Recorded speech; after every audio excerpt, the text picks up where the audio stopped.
સુરત ઇન્ડસ્ટ્રીની આખું એક નવી પહેલ, એક નવી માર્ગ આ દર્શાવશે.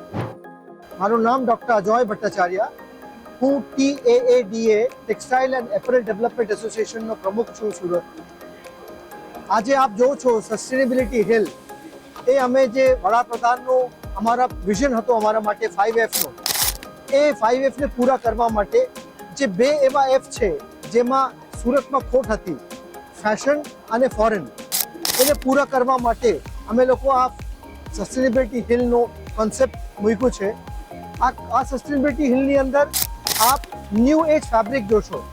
ન્યૂ એજ ફેબ્રિક એટલે ફેબ્રિક જે બેમ્બુથી બન્યું છે, banana, hemp, flax, Himalayan grass, cotton flex.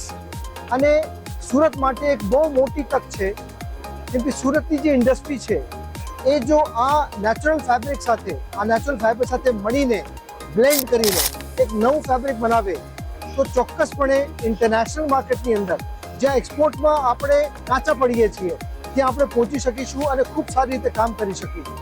બીજું ઇમ્પોર્ટન્ટ વાત છે કે અમે અહીંયા આખું વેલ્યુ ચેન બતાવ્યું છે. તમારા ફાઇબરથી લઈને યાર્ન કેવી રીતે બને, યાર્નથી ફેબ્રિક કેવી રીતે બને, ફેબ્રિકથી ગાર્મેન્ટ કેવી રીતે બને, કેમ કે છેલ્લે જે એક્સપોર્ટમાં જશે અને ડોમેસ્ટિક માર્કેટમાં જેની જરૂરત છે સુરતમાંથી એ ગાર્મેન્ટની છે. તો આ સસ્ટેનેબિલિટી હિલ થ્રુ આ મેસેજ અમે સુરત ઇન્ડસ્ટ્રીને અને ગુજરાતને આપવા માંગીએ છીએ. બે બહુ ઇમ્પોર્ટન્ટ પાયાની વસ્તુ છે એની અંદર. અમારી સાથે આમાં ગોલ્ડલી સોલર છે. એનું કારણ આપને કહું, આજે ટેક્સટાઇલનું આખું વેલ્યુ ચેન આપ જોશો, યાર્નથી લઈને વીવિંગમાં, પ્રોસેસિંગમાં, વેલ્યુ એડિશનમાં, ગાર્મેન્ટમાં, દરેક જગ્યા પર એક મોટી કોસ્ટ આવે છે પાવર કન્ઝમ્પશનની.